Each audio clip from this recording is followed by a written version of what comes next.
Hey everyone, what's going on? Assalamu alaikum, merhaba, good morning. Actually, it's not even morning. I'm just sitting here trying to say hello in every single way I can. Happy Friday.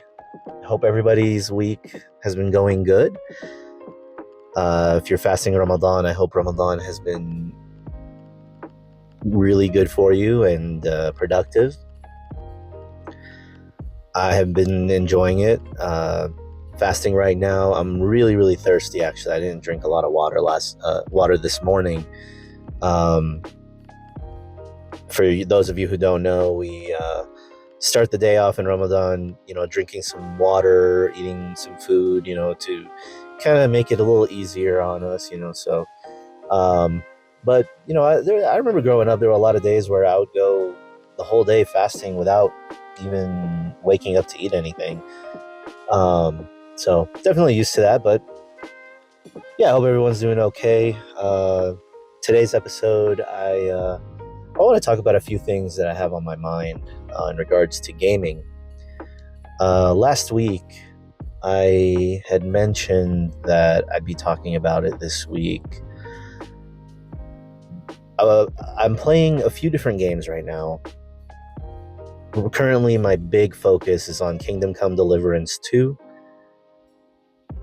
And I have a couple of smaller games that I'm playing, kind of like, like small arcadey or like session games, that you can just log into, have a session with. I saw a great video recently about session games, actually. That's where I got that term from BBKDRAGOON. I'll go ahead and link that in the description just to share that with y'all. So it's a nice little video. But the games that I'm playing right now in particular, so Kingdom Come, Wipeout, which you'll be seeing gameplay from those two games primarily in this video. They are really taking me back to a feeling that I feel like I haven't really had this in gaming in a long time, especially this third game that I'm playing that I haven't even mentioned yet. But I am going to talk about that. These three games are really bringing me a lot of joy. Kingdom Come Deliverance, after I've finally been able to really sink my teeth into it and spend some time on it, is really taking me back to those feelings that I would have playing Fallout 3 or Fallout New Vegas. Also, I had this feeling when I was playing The Witcher 3 for the first time. And it's just that feeling you get when you go into the game and you just get lost in the game. So like, you start stacking up all these quests, and at first it's very, what's the word I'm looking for here? It's a little overwhelming when you start stacking all these quests, because you're like, I want to do this side quest, I want to do that side quest, I want to do this activity, but there's so much, and it's like, when am I even going to get to the main story? But it's actually really cool because you get so immersed in the world and you start focusing on the immersion. Like in Kingdom Come, you have to focus on keeping your food and your herbs for your alchemy from spoiling. So like literally, I'll jump to a session of Kingdom Come, and I might spend 10 minutes of that session just picking random herbs that I might need for, a decoction or a potion that I need to make. And then taking them to a drying rack, and getting on my horse and just riding over to the nearest drying rack that I can find. Or sometimes I even find myself fast traveling in the game.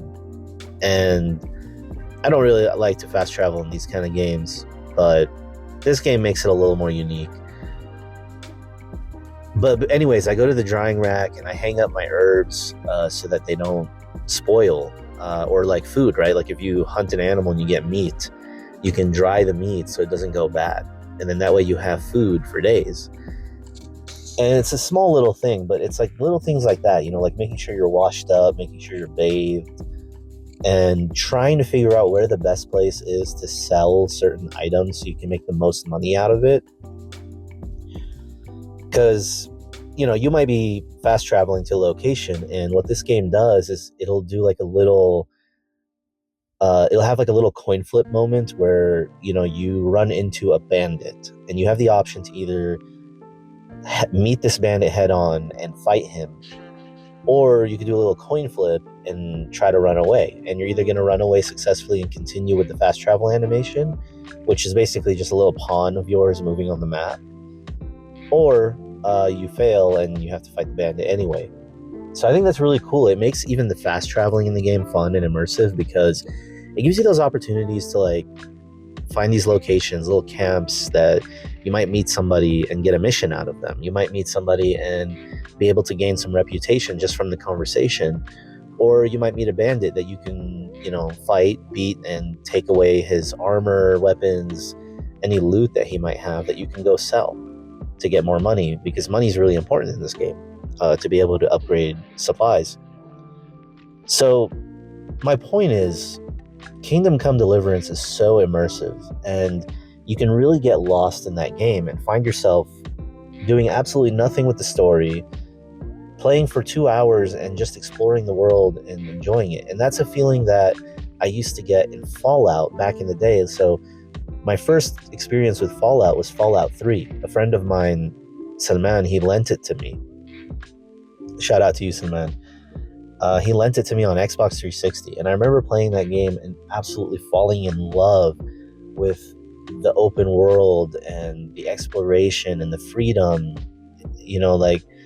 I remember a specific memory I have in Fallout 3 is coming across this huge, I want to say like canyon, or it's like a hole in the ground, but it's like this big raider village that's like in the ground.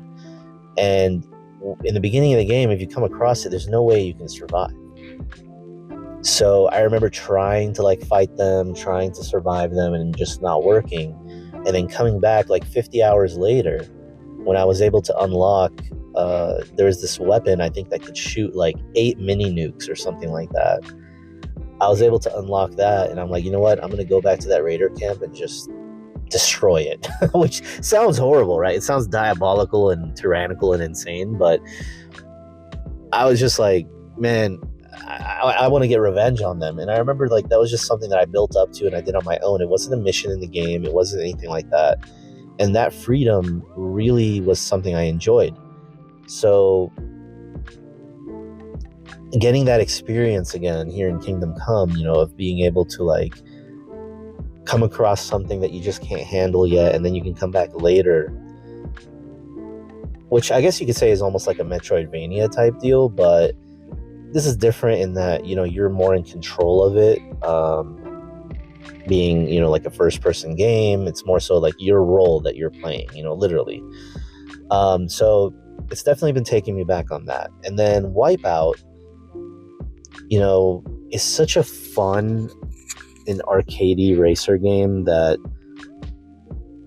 I get real joy from it. Like if I just boot it up and play for 10 minutes, I can do maybe like 2 or 3 races or 2 or 3 laps, like time zones or whatever it is, and just go for the gold medal.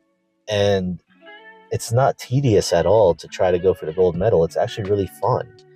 And racing your ghost, trying to beat your ghost so you can get like, get the gold if you got bronze before. A lot of racing games have that, but some racing games make it a little tedious, or they feel a little more tedious because they're harder. I'm not saying that it needs to be easy, but Wipeout is like just a simple, racing game that once you get the mechanics down is super, super satisfying. And I don't know, it just gives me joy to be able to boot it up for 10 minutes and play and really get that satisfaction of, oh, I just got the gold medal on that one. Cool. Until next time, now I'll move on to whatever task I have to do in real life. And, it's just, it really, it really is fun. I'm really enjoying it. And the third game that I haven't mentioned yet, this is a game I started recently and I've been playing it on my Switch. I showed it in my pickups video, my holiday pickups video that I did, first video I ever posted. Pikmin 1 and 2 remastered. I decided to jump into it. I never played Pikmin as a kid. I played plenty of Nintendo games as a kid, but Pikmin is one that I just never really got to play. So I decided to finally put it in and play it. And I've been playing Pikmin 1. I mostly play it on my lunch break at work. So I'll take my Switch to work, and then when I get on my lunch break, I have an hour. I'll just go to the side office,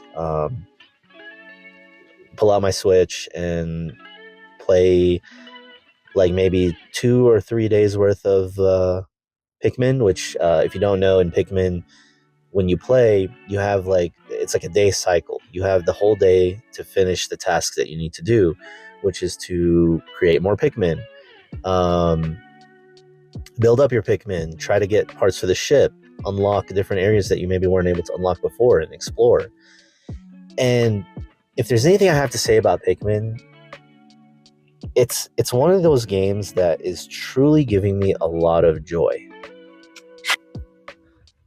It's giving me joy that I haven't felt in a video game in a really long time. Like, it really makes me feel like I'm playing an old school classic Nintendo game from back in the day, from back in the N64 era, from back in the GameCube era.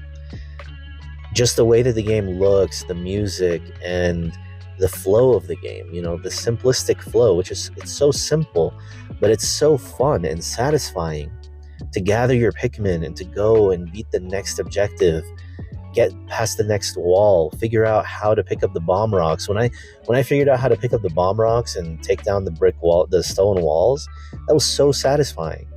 And finding the parts, every time I find a part, it's so fun and satisfying. And then it's stressful when the day's going to end, because if I end the day in the game without finding a part for the ship, I get stressed about, am I going to be able to do this in the 30 days it's giving me?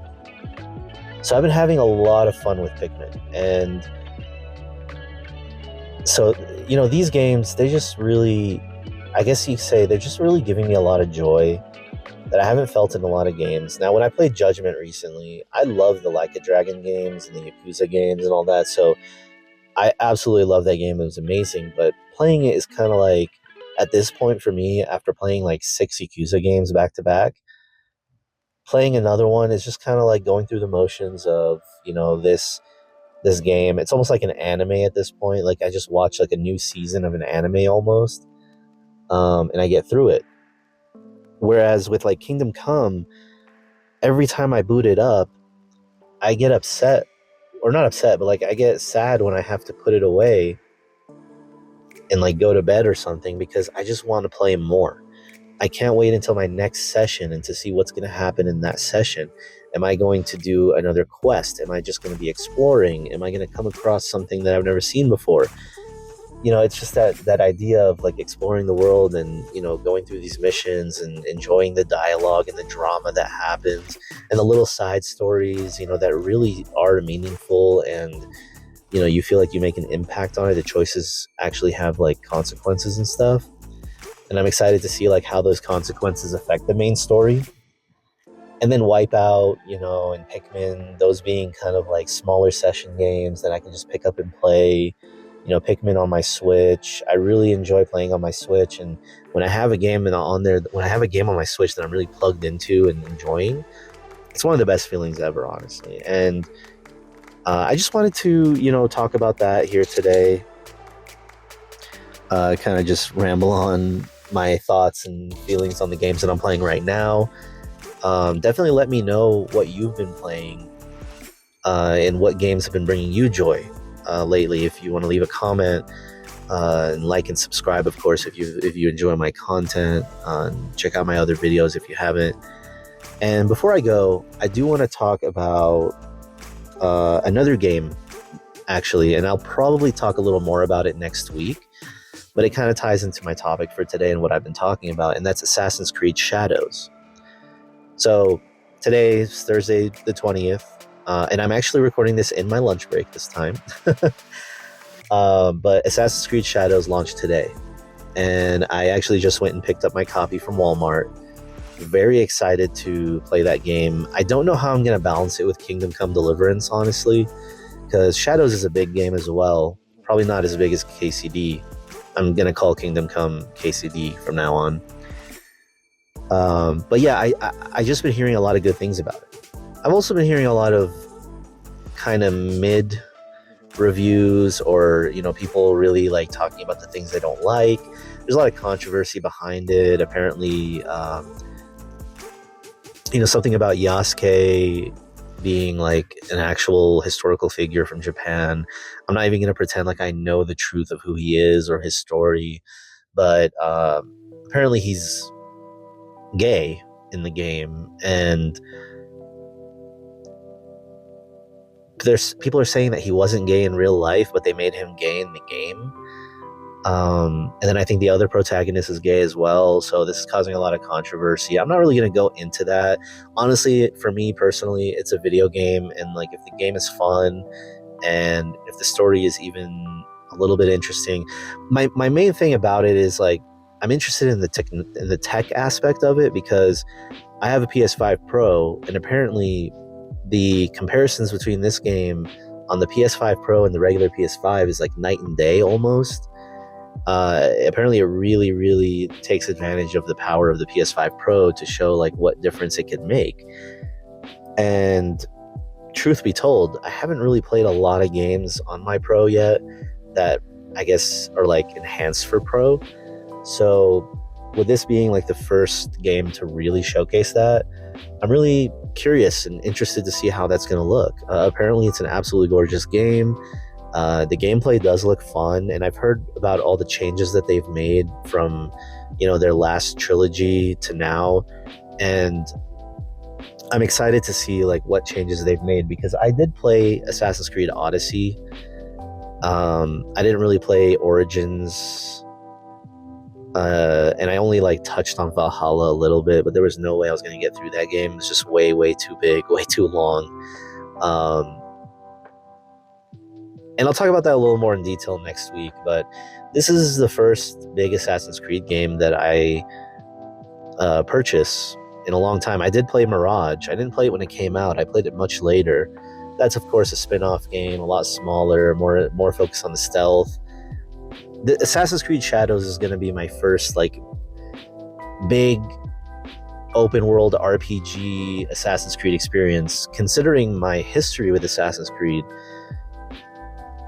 being as rich as it is. And I will talk about that next week, but I'm excited to play Assassin's Creed because it really hits a nostalgia bone for me. I was there since the beginning, and like I said, I'll go into a little more detail in that next week. But yeah, I just wanted to touch on my hype for Assassin's Creed Shadows.